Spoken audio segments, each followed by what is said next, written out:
ఇట్లా జోలు పెట్టుకొని వీడియో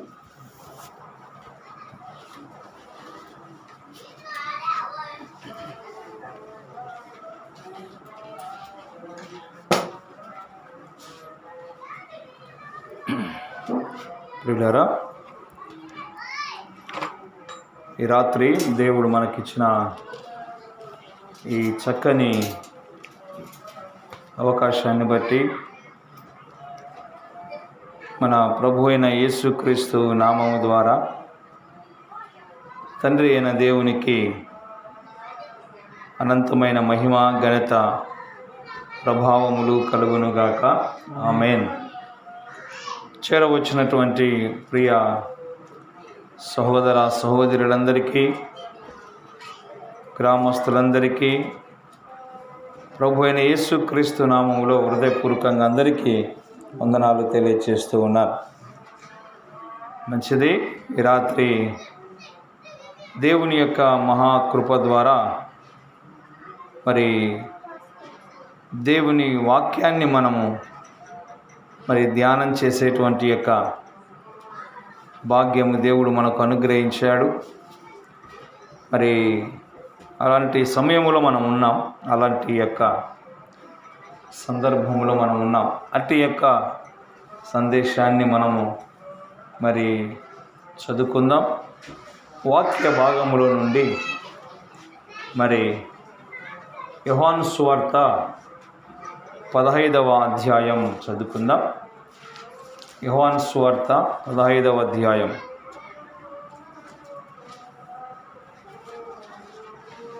నేను నిజమైన ద్రాక్షావల్లిని, నా తండ్రి వ్యవసాయకుడు. నాలో ఫలింపని ప్రతి తీగను ఆయన తీసి పారవేయును. ఫలించు ప్రతి తీగే మరి ఎక్కువగా ఫలింపవలనని దానిలోని పనికిరాని తీగలను తీసివేయును. అలాగునే ఇదే అధ్యాయములో నుండి చివరిగా ఒక వచనం మనం చదువుకుందాం. 6వ వచనం. ఎవడైనను నా యందు నిలిచి ఉండని ఎడల వాడు తీగ వలె బయట పారవేయబడి ఎండిపోవును. మనుషులు అట్టి వాటిని పోగు చేసి అగ్నిలో పారవేతురు, అవి కాలిపోవును.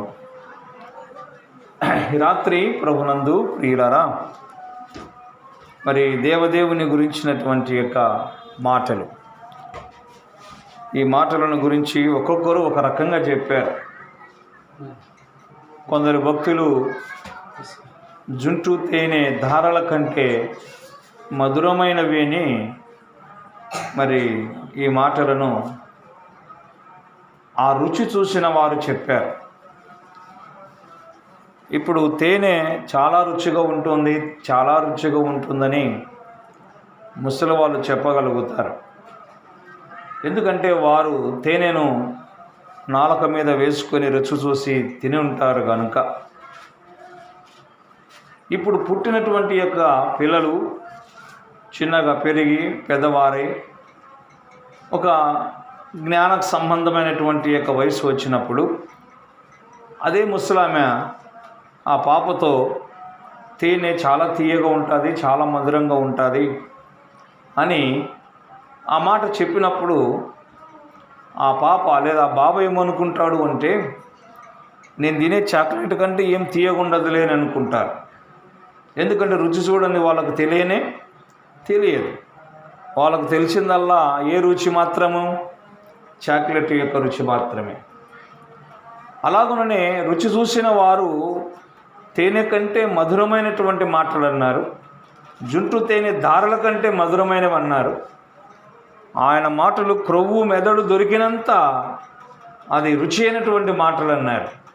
అటు మాటలే ఈ రాత్రి ప్రకటిస్తూ ఉండగా మీకు కూడా అలాగనే అనిపిస్తూ ఉంటుందని అనుకుంటున్నా. ఆ రుచి ఏం రుచిలేండి, ఎప్పుడు చెప్పే మాటలే కదా మాకు తెలియవా అంటారు.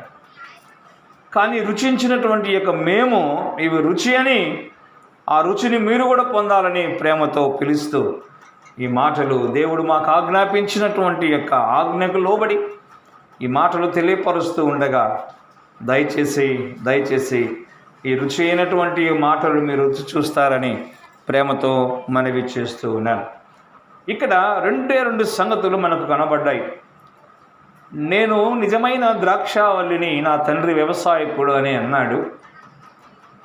మరి 2వ వచనములో చక్కని ఫలములు ఫలించాలి అని చెబుతూ చివరిగా మనం చదువుకున్నప్పుడు ఒకవేళ ఫలింపకపోతే అవి ఎండిపోయిన తీగలను అగ్నిలో పారవేసినట్టుగా మీరు కూడా అగ్నిలో పారవేయబడతారు అన్నది నా అర్థం. ఇది వాస్తవంగా మన సందేశానికి మూలపాఠం కానే కాదు. ఇది ఇశ్రాయేలు గురించి వ్రాయబడినటువంటి యొక్క మాట, లేదా రక్షించబడి ప్రభులో కొనసాగుతున్నటువంటి వారి కొరకైన మాట. అయినా ఇందులో 2 వచనాలను మనం ఏరుకుంటే మరి అగ్నిగుండము అనేటువంటి యొక్క చివరి మాటను మనం ఆధారం చేసుకుంటూ, లేదా అగ్ని అనేటువంటి యొక్క మాటను ఆధారం చేసుకుంటూ, మరి 2వ మరణమైనటువంటి యొక్క ఆరుని అగ్నిగుండము అనేది ప్రతి మానవుడు పాపం చేసిన వాడు తప్పించుకోలేడు గనుక ఆ శిక్ష నుండి తప్పించుకోవచ్చు అన్న సందేశం కొరకే ఈ వచనం నేను మీ ముందు ఉంచాను. సరే, దేవుని మాటలు కనుక ప్రతి మనిషి రక్షణకు దారి తీయాలని ఆలోచన. మొదటి భాగంలో చూసినప్పుడు నేను నిజమైన ద్రాక్షావల్లిని అన్నాడు. అంటే ఎవరు నిజమైన ద్రాక్షావల్లి అనగా మన ప్రభు అయిన యేసుక్రీస్తు వారు. ఇదేంటి ద్రాక్షావల్లి అని మరి కొత్త పదం అని అనుకోవచ్చు, కానీ చెట్టు అని దీన్ని మనము గమనించాలి అని అలాంటి భాషను కూడా మనం మాట్లాడవచ్చు. ద్రాక్ష చెట్టు, ఇప్పుడు ద్రాక్ష చెట్టు మాత్రమే కాకుండా దాన్ని మనం చూడలేదు కనుక మనకు అర్థం కాదు. అది భూమిలో నుండి చెట్టుగా అది పైకి పెరిగి ఆ చెట్టులో నుండి తీగలు వస్తాయి. ఆ తర్వాత పందిర్లులాగా పైన మనిషికి ఎత్తుగా కొంచెం పైన ఎత్తు ఉండేటట్లు పందిర్లు అల్లుతారు. ఆ పందిరి కింద మనుషులు నడిచిపోవాలి. అలాగ కింద నుండి మరి కాండం లేదా చెట్టు పైకి వెళ్ళి ఆ తీగలు మరి ఆ పందిరి మీద పైన అల్లుకుంటాయి. ఆ తర్వాత ఆ ద్రాక్ష కాయలు కానీ పండ్లు కానీ కాసినప్పుడు అవి గుత్తులుగా ఆ పందిరి మధ్య గ్యాపులో నుండి కిందికి వేలాడబడినప్పుడు ఆ మధ్యలో నడుచుకుంటూ లేదా పందిరి కింద నడుచుకుంటూ కత్తెర తీసుకొని లేదా కత్తి తీసుకొని ఆ ద్రాక్ష గెలలను కట్ చేసి తీసుకొని వాటిని తినడమా, వ్యాపారం అమ్ముకోవడమా చేస్తారు. ఇది సహజంగా ఉన్నటువంటిది. అలాగుననే ప్రతి చెట్టు కూడా కనబడేది అదే. ఇప్పుడు ఒక మామిడి చెట్టు ఉంది, అది చెట్టు అంటాం. దానికి కొమ్మలు ఉన్నాయి, ఆ కొమ్మలకే కదా పండ్లు కాయలు కాసేది. కాబట్టి ఆ యొక్క చెట్టుకు ఈ కొమ్మలు ఉంటేనే, అంటగొట్టబడి ఉంటేనే, కలిసి ఉంటేనే అవి ఫలిస్తాయి, లేకపోతే ఫలించవు. కనుక చెట్టుకు ఎలాగున ఆధారపడి చెట్టును అతుక్కొని కొమ్మలు విస్తారంగా ఎలాగన విస్తరించి ఆకులు విస్తరించి మరి కాయలు కాస్తాయో, ప్రియ సహోదరి సహోదరుడా, అలాగనే మానవ జీవిత ఫలమును గురించి ఇక్కడ వ్రాయబడి ఉంది. భూమిలో ఉన్నటువంటి యొక్క నీరు, భూమిలో ఉన్నటువంటి యొక్క ఎరువు, ఇవన్నీ కూడా చెట్టు మొద్దు పీల్చుకొని ఆ పీల్చుకున్నటువంటి యొక్క సారము ఆ మొద్దులో నుండి వెళ్ళి చెట్టులో నుండి వెళ్ళి అదిగో అక్కడ ఉన్నటువంటి ఆకులకు, కొమ్మలకు, పండ్లకు ఫలాన్ని ఇస్తుంది. అది మామూలుగా మనం చూసేటువంటి యొక్క సహజమైనటువంటి ఫలాలు. ఈ రాత్రి మనము కూడా కొమ్మలముగా మనం వేరుగా ఉంటే ఏమీ చేయలేము. కొమ్మలుగా వేరుగా ఉండి మనం ఫలించలేం అన్న సత్యం ఈ రాత్రి గమనించవలసిందిగా మనవి చేస్తున్నాం. చెబుతూ ఇప్పుడు నేను నిజమైన ద్రాక్షావల్లిని, నేను నిజమైన చెట్టును అంటున్నాడు. ఆహా, ఎంత సంతోషకరం! ఆయనలో నుండి కొమ్మలు రెమ్మలు వ్యాప్తి చెందుతుండడం ఎంతైనా దీవెనకరం, ఎంతైనా ఆశీర్వాదకరం. యేసు ప్రభు వారు చెట్టుగా ఇక్కడ కనబడుతూ రెండవది చెప్తున్నాడు, నా తండ్రి వ్యవసాయకుడు అంటున్నాడు. వ్యవసాయం చేసేటువంటి యొక్క రైతు ఏం చేస్తాడు? ఆ చెట్టు అలాగున అక్కడ ఉండగా దాన్ని దున్నుతాడు, నీళ్లు పెడతాడు, మందు వేస్తాడు, ఎరవేస్తాడు, దోమ మందు కొడతాడు. చెట్టు పెరుగుతూ ఉండగా ఆ చెట్టును శుభ్రం చేస్తాడు. ఆ తర్వాత అది ఇంకా ఎదగడానికి చిన్న చిన్న కొమ్మలను కొట్టేస్తాడు, పనికిరాని తీగలను.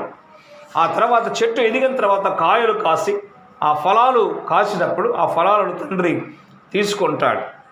ఇది ఆ వ్యవసాయకుడు చేసేటువంటి ఒక పని. అనగా ఆ చెట్టు మీద సర్వాధికారము ఎవరికి ఉంది? వ్యవసాయకుని గనక తండ్రికి ఉంది. మనము ఇక కాసేటువంటి యొక్క ఫలం పండ్లం ఇక్కడ 3 గుర్తుపెట్టుకోండి. చెట్టు ప్రభు అయిన యేసుక్రీస్తు వారిగా, అలాగనే రైతు మన తండ్రి అయిన దేవునిగా, అలాగనే ఫలించేటువంటి వారంగా మనము కనబడుతున్నాం. ఈ 3 అక్కడ కనబడుతున్నాయి ఈ రాత్రి. ప్రియ సహోదరి సహోదరుడా, నువ్వు ఎవరితో ఉన్నావు అనేది ప్రశ్న ఇప్పుడు మెయిన్. చెట్టు గురించి వివరణ ఇంకా అక్కర్లేదు, అయిపోయింది. నువ్వు ఎవరితో ఉన్నావు? ఓ కొమ్మ, నువ్వు ఎవరితో ఉన్నావు? కొమ్మ చెట్టుతో అతికించబడి ఉంటేనే కొమ్మకు విలువ ఉంటుంది. ఇప్పుడు చెట్టు బాగా పెరిగింది, ఆ కొమ్మలు కొట్టేయండి, ఆ చెట్టు పచ్చిగానే ఉంటుంది, దానితో పాటు ఉన్న కొమ్మలు పచ్చిగానే ఉంటాయి. మిగతావి కొట్టివేయబడిన కొమ్మ పక్కన కింద పడి ఉంటుంది. నెల రోజులకు ఆ కొమ్మకు చెట్టు మీద ఉన్న కొమ్మకు చూడండి తేడా ఏంటి ఉందా లేదా? కొట్టి కింద వేయబడిన కొమ్మ ఎండిపోతుంది, ఆకులన్నీ. ఆ చెట్టులోనే ఉన్నటువంటి కొమ్మ పచ్చగా అలాగనే ఉంటుంది. ఈ రాత్రి సహోదరుడా, సృష్టికర్త అయినటువంటి యొక్క దేవదేవుడు మనుషుల కొరకై యేసుక్రీస్తుగా ఈ లోకానికి తెంచినటువంటి ఆయనలో మనం ఉంటేనే మనకు జీవితం. అది గుర్తుపెట్టుకోండి. ఆయనలో మనం ఉంటేనే ఫలిస్తాం, ఎదుగుతాం, అభివృద్ధి అవుతాం.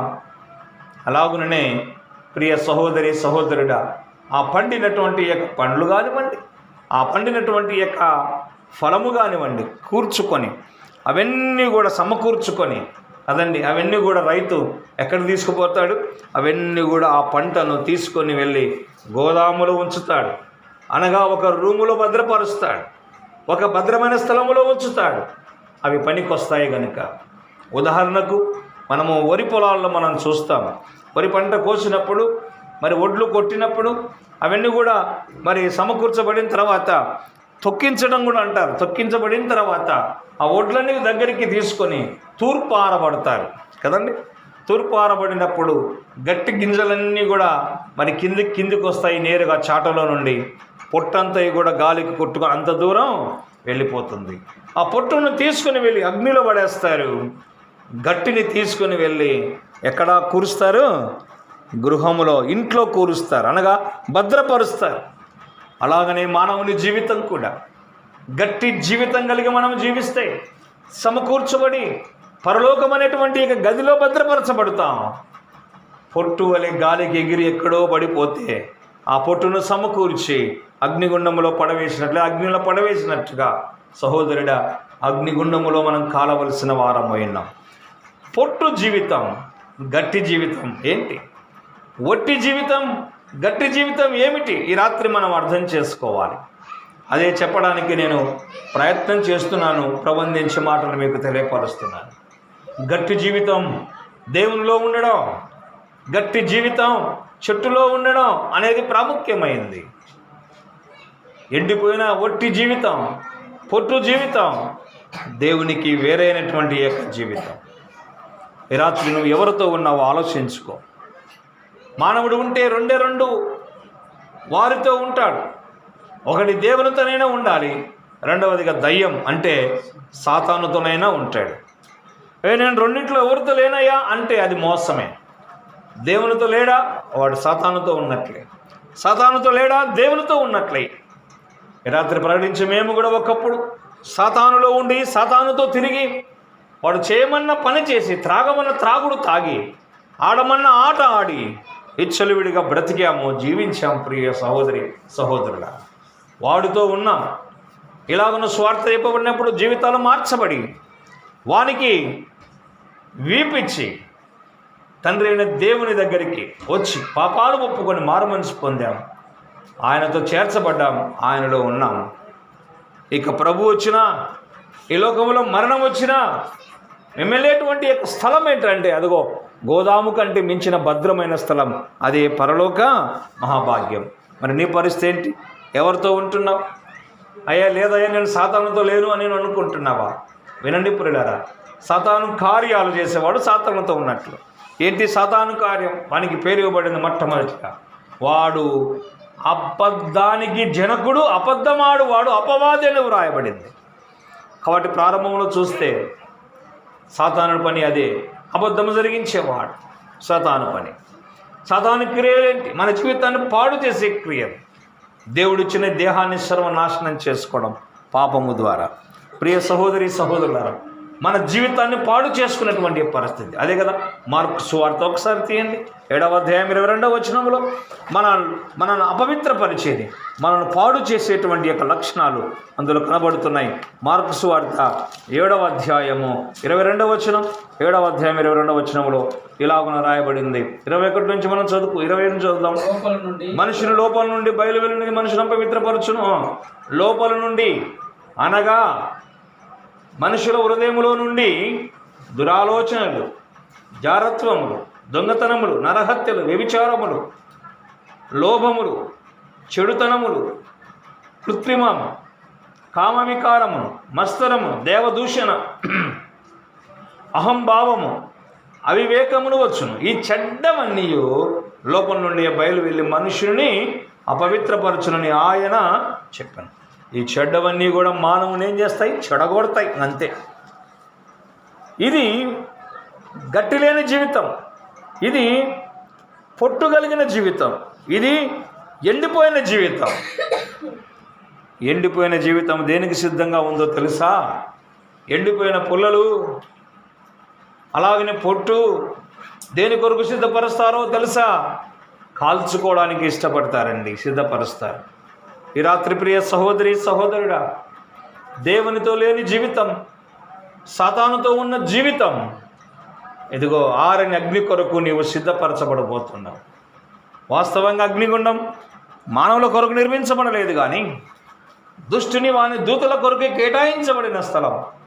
కానీ వాడు అనేకులను పాప భ్రమలో పాపములు ముంచుతూ పరిలారా అగ్నిగుండానికి, ఆరని అగ్నిగుండానికి వాడు లాక్కొని వెళుతున్నాడు. దయచేసి మేలుకొలుపు పొందండి, ఈ సత్యం గ్రహించండి. నీలో ఉన్న పాపం, నీలో ఉన్నటువంటి చెడు లక్షణాలు ఇప్పుడు చదివినట్లుగా సాతానుడు ఉండి వాడు చేపిస్తూ ఉన్నాడన్న సత్యం నువ్వు కనుక్కుంటే, వాడిని విడిచిపెడితే, ఈ చెడు క్రియలు విడిచిపెడితే నువ్వు మేలు పొందుతావు, నువ్వు బ్రతుకుతావు. ఈ రాత్రి ఎంతటి పాపినైనా క్షమించటానికి ఆయన సిద్ధంగా ఉన్నటువంటి దేవుడై ఉన్నాడు. ఈ రాత్రి ఎండిపోయిన జీవితం, పొట్టు లాంటి జీవితం నుండి బయటికి వస్తావా? ప్రియ సహోదరి సహోదరుడా, ఈ రాత్రి ప్రకటించేటువంటి యొక్క దేవుడు చాలా గొప్పవాడు, ప్రేమ కలిగిన వాడు. ఆయనకు అన్నీ సాధ్యమే, అసాధ్యమైనది ఏది లేదు. ఎండిపోయిన చెట్టు మరలా చిగురించడం సాధ్యమవుతుందా? సాధ్యం కాదు. పొట్టు మరలా గట్టిగా కావడానికి సాధ్యమవుతుందా? సాధ్యం కాదు. కానీ ఎండిపోయిన బ్రతుకులను, పొట్టు లాంటి బ్రతుకులను ఆయన తిరిగి చిగురింపజేయడానికి గల సమర్థుడు, శక్తిమంతుడు ప్రభు అయిన యేసుక్రీస్తు వారు తప్ప మరెవరూ లేరు. నా జీవితం ఆరిపోయింది, ఇంకా బ్రతకడం ఎందుకు అనుకుంటున్నావా? నీ జీవితాన్ని వెలిగించేది ఆయనే, వెలిగిస్తాడు. నా జీవితం ఎండిపోయింది, ఇంకా ఏం ప్రయోజనం లేదు, నా ఎముకలు ఎండిపోయాయి, చర్మం ఎండిపోయింది, అదిగో మంచంలో పట్టుకొని ఇంకా చావుకు సిద్ధమైన భయంకరమైన బ్రతుకు నాది. ఎవరికి మేలు చేయలేకపోతున్నా, నాకు నేనే సహాయం చేసుకోలేకపోతున్నా, ఎందుకు ఈ జీవితం వేస్ట్ అని అనుకున్నటువంటి యొక్క వారికి ఒక చిగురాశ ఏంటంటే, ఇదిగో నేనున్నాను, ఇదిగో నేనున్నానని రాత్రి ప్రభు పిలుస్తున్నాడు. 3 వారిన బ్రతుకులను, చేదైన బ్రతుకులను, ఎండిపోయిన బ్రతుకులను, ఇదిగో పొట్టు లాంటి జీవితాలను ఆయన బాగు చేయడానికి సిద్ధంగా. ఎవరి వల్ల సాధ్యం కాదు అది, కానీ ఆయన బాగు చేయడానికి రాత్రి సిద్ధంగా ఉన్నాడు. ఆయన పిలుస్తూ ఉన్నాడు. బాగు చేసేది ఆయనే, నీ వల్ల కాదు. కానీ నువ్వు చేయాల్సిన పని ఒకటే, ఆయన దగ్గరికి రమ్మని పిలుస్తున్నాడు. అందుకని యెషయా గ్రంథంలో మనం చూస్తాం కదండి, భూదిగంత నివాసులారా నా వైపు చూసి రక్షణ పొందండి అన్నాడు. నా వైపు చూడండి, ఇంకా సాతాను వైపు చూసింది ఇంకా చాలు. ఎన్నెన్నో చూశారు, ఏమేమో చేశారు. ఇంకా నా వైపు చూడండి చాలు. సాతాను వైపు చూసి ఆరని అగ్నిగుండం ఎందుకు పోతారు? నా వైపు చూస్తే ఏం కలుగుతుంది? మీకు రక్షణ కలుగుతుంది. ఈ రాత్రి ఆయన వైపు తిరగాలని మనవి చేస్తున్నాం, ఆయనను చూడాలని మనవి చేస్తున్నాం. పిల్లలారా, ఆయన ఎండిపోయిన జీవితం ఆయన చేతిలో పెట్టండి. పాప జీవితం ఆయనకు అప్పగించండి. పొట్టు లాంటి జీవితం ఆయనకు అప్పగించండి. పాపాన్ని నేను క్షమించి నీకు జీవం ఇస్తాడు, బ్రతుకునిస్తాడు. మునుపటి కంటే మించినటువంటి యొక్క ఆశీర్వాదముతో ఇవ్వగల శక్తిమంతుడు, సమర్థుడు ఈ రాత్రి ప్రకటించేటువంటి యొక్క దేవుడు ఆయనే ప్రభు అయిన యేసుక్రీస్తు వారు. ఆయన వైపు చూడాలి మనం, ఆయన శిలువ వైపు చూడాలి మనం. ఆయన వైపు, ఆయన శిలువలో వేలాడబడినటువంటి యొక్క దృశ్యం వైపు చూచినప్పుడు అప్పుడు కానీ నీకు అర్థం కాదు ఎందుకు ఆయన శిలువ వేయబడ్డాడు, ఎందుకు ఆయన శిలువ వేశారన్న సంగతి నీకు ఇంకా అర్థం కాలేదు కదూ. ఈ రాత్రి ఆయన శిలువ వైపు చూస్తే నీకు అర్థమవుతుంది. ఏమని అర్థమవుతుంది? ఆయన తలలో ముళ్ళ కిరీటం ఎందుకు? అది నీ కొరకే. చేతుల్లో మేకులు ఎందుకు? అది నీ కొరకే. కాళ్ళలో మేకులు ఎందుకు? అది నీ కొరకే. ప్రక్కన బల్లెపు పోటు ఎందుకు? అది నీ కొరకే. వీపంతయి కూడా నాగటి సాల వల్ల దున్నబడింది, అది ఎందుకు? అది నీ కొరకే. ఆయన శిలువలకు ఎక్కింది, ఆయన శిలువలో చనిపోయింది, ముఖం మీద ఉమ్మి వేయబడింది, రక్తం కార్చబడింది, గడ్డపు వెంట్రుకలు పెరగబడింది, అది నీ కొరకే అని అర్థమవుతుంది. శిలువ వైపు చూసేంత వరకు నీకేం అర్థం కాదు, చూసిన తర్వాత అర్థమవుతుంది. అందుకని దయచేసి ఆయన వైపు చూడండి. ఎందుకు ప్రభువా నా కోసం అయ్యావా లాగునా అని ఒక్కసారి రొమ్ము కొట్టుకొని పశ్చాత్తాపడి కన్నీళ్లు విడిచి పాపాలు ఒప్పుకోండి, ఆయన రక్తములో కడగండి, మారు మనసు పొందండి అని జీవితము చిగురింపజేస్తుంది. ఆయన ఇంతవరకు మనం పాట పాడుకున్నాం ప్రియులారా. మనను ధనవంతులుగా చేయడం కొరకై ఆయన ఏమయ్యాడు? దరిద్రుడుగా మారాడు. మనల్ని జీవింపజేయట కొరకై ఆ కలవరి శిలువలో ప్రభువైన యేసుక్రీస్తు వారు ఏమయ్యారు? ఆయన మరణించాడండి. నీ పాపాల కొరకై చనిపోయాడు, ఆయన తిరిగి లేచాడు. ఆ ప్రభు మరలా రాబోతున్నాడు. ప్రియ సహోదరి సహోదరుడా, ఈ రాత్రి ఒకే ఒక ప్రశ్న. నీవు దేవునిలో ఉంటే నీది గట్టి జీవితమే, నీవు దేవునిలో లేకపోతే పొట్టు జీవితమే. ఈ రాత్రి ఎండిపోయి ఆరని అగ్నిగుండానికి సిద్ధమవుతావా? దయచేసి వద్దయ్యా. అక్కడ ఆరని అగ్నిగుండం, తీరని బాధ, రొమ్ము కొట్టుకుండే స్థలం, అయ్యో అయ్యో అని ఎవరి బాధల వలన వాళ్ళు అనుమతించే స్థలం. ఎవరు నీకు సహాయం చేసేవారంటే ఎవరు ఉండరు. బుడదలో పడితే ఒకడు వచ్చి లేపగలుగుతాడు. అదిగో ఇంట్లో కొట్టంలో ఉండి కాలుతుంటే బయటవాడు వచ్చి బయటికి లాగుతాడు. కానీ అందరూ అదే బాధలో ఉంటే నీకు సహాయం చేసేవాడు ఎవడు లేడు. అందరూ అగ్నిగుండంలో అదే బాధ, పాపాత్ములందరూ అగ్నిగుండంలో అదే బాధ. ఎవడు నీకు సహాయం చేయడు. రుజువు చూపించమంటారా? మనం అందరం తెలిసిన మాట కదండి. ధనవంతుడు చనిపోయాడు, లాజరు చనిపోయాడు. లాజరు పరలోకములో ఉన్నాడు, ధనవంతుడు అగ్నిగుండములో అల్లాడిపోతున్నాడు. ఆ అగ్నిగుండంలో నుంచి నాకు సహాయం చేయమని అడుగుతున్నాడు. సహాయం బంద్ అయిందా? వచ్చిందా? రాదు. అక్కడ వారు ఇక్కడికి, ఇక్కడ వాడు అక్కడికి రావడానికి ఏమీ లేదు అన్నారు. సహాయం ఇక్కడ జరగాల్సిందే. ఇక్కడ సహాయం చేయమని ప్రభుని అడగండి. యేసయ్యా నేను పాపిని, నాకు సహాయం చేయనని పాపాలు ఒప్పుకొని మారు మనసు పొందండి. మారు మనసు పొందకపోతే తీరని వేదన. చూడండి ఇక్కడ చివరిగా మనం చదువుకున్న 6వ వచనం, ఎవడైనా నా యందు నిలిచి ఉండని ఎడలా వాడు తీగవల బయట పారవేయబడి ఎండిపోవును, బయట ఎండిపోవును. మనుషులట్టి వాటిని పోగు చేసి అగ్నిలో పారవేతురు, అవి కాలిపోవును. బయట పరలోకము, బయట పాతాళము ఉంది. ఆరని అగ్నిగుండం మూల పడవేయబడుతుంది. కొయ్యకాలు వలె కాలవలసిన వారమైన ఒకవేళ ఈ పొట్టు, ఒకవేళ ఈ ఎండిన కట్టె కాలినంతసేపు కాలి ఒకవేళ బురదైపోవచ్చు. కానీ వినండి ప్రియులారా, బహుభయంకరమైన శిక్ష ఏంటంటే మత్తయి సువార్తలు కదా మాట రాయబడింది. అగ్నిగుండంలో అక్కడ అగ్ని ఆరదు, పురుగు చావదు. అంటే మానవుని ఆత్మకు ఇక చావు అంటూ లేదు. ప్రియ సహోదరుల, గ్రామస్తులారా, మీరు ఎందుకు కోరి ఎందుకు నిర్లక్ష్యం చేసి, ఎందుకు అవివేకంగా ఆరని అగ్నిగుండానికి వెళతారు? ఉచితంగా ఆయన ఇచ్చే రక్షణను పొందండి. పరిహాసం చేయవద్దండి. ఎగతాళి ఇంకా మానేయండి. జీవితం గురించి కొంచెమైనా ఆలోచించండి. దేవుడు 24 గంటలు నీకు ఇస్తే తినడం, తిరగడం, పని చేయడం మంచిది, ఇవన్నీ కూడా అవసరమే. కానీ ఒక్కసారి నీ బ్రతుకు మరణిస్తే ఏమైపోతుందో ఆలోచించు. ఈ రాత్రి దేవుని దగ్గరికి పాపముతో వెళితే అగ్నిగుండం ఉంది. దేవుని దగ్గరికి పరిశుద్ధత వెళితే పరలోక భాగ్యం ఉంది. ఈ రాత్రి మా ప్రయాస దేవుని యొక్క శిలువ మరణ పునరుత్థాన ప్రయాస, పాపి నశించి నరకానికి పోకూడదనే కదా ఈ రాత్రి మాటలు. కాబట్టి మీరు కూడా నశించి నరకానికి పోకుండా దేవునిలో ఉండి ప్రియులారా పరలోక రాజ్య వారసులు కావలసిందిగా ప్రభువైన యేసుక్రీస్తు నామ పేరిట ప్రేమతో మనవి చేస్తున్నాం. అలాగనే నమ్మి రక్షించబడి బాప్తిసం తీసుకున్న ప్రియ సహోదరి సహోదరులారా, వాక్యం మనం ఎరిగాం, రక్షణను మనం రుచి చూస్తూ ఉన్నాం. ఈ లోకంలో ఎన్నో ఆటుపోట్లు, జ్వరాలు, కాలు నొప్పులు, కీళ్ళ నొప్పులు, అప్పులు, ఆర్థిక ఇబ్బందులు, ఎన్నో సమస్యలు బంధువుల నుండి ఇవన్నీ కూడా ఈ లోకంలో ఉంటాయి, లేవని కాదు. అయితే ఇట్టి యొక్క ఉపద్రవాలలో, ఇట్టి యొక్క శ్రమలలో ప్రభు కొరకు మనం గట్టిగా నిలబడదాం, ప్రభులో నిలుద్దాం. మనం శ్రమలు వచ్చినా పర్వాలేదు. వినండి, యేసు ప్రభు కంటే మించిన శ్రమలు ఎవరికి రావు, ఆయన ఉంచడు కూడా. ఒకవేళ శ్రమలు వచ్చినా మన యొక్క ఫలితాల కోసం శ్రమలు పంపిస్తాడు. మనం మరణం కావాలని ఆయనకి ఎప్పుడు ఇష్టమే లేదు. మనం మరణం కావాలనుకుంటే ఆయన ఎందుకు మరణిస్తాడు మన కోసం చెప్పండి కదా. కాబట్టి రాత్రి అర్థం చేసుకోండి నమ్మిన ప్రియులారా, శ్రమలు వచ్చినప్పుడు మందిరానికి మానుకొని ఈ అలవాటు వద్దని, బాధలు కలిగినప్పుడు దేవునికి దూరం కావద్దని, నమ్మిన మనం ధైర్యంగా ముందుకు సాగడానికి మనతో ప్రభువు ఉన్నాడు.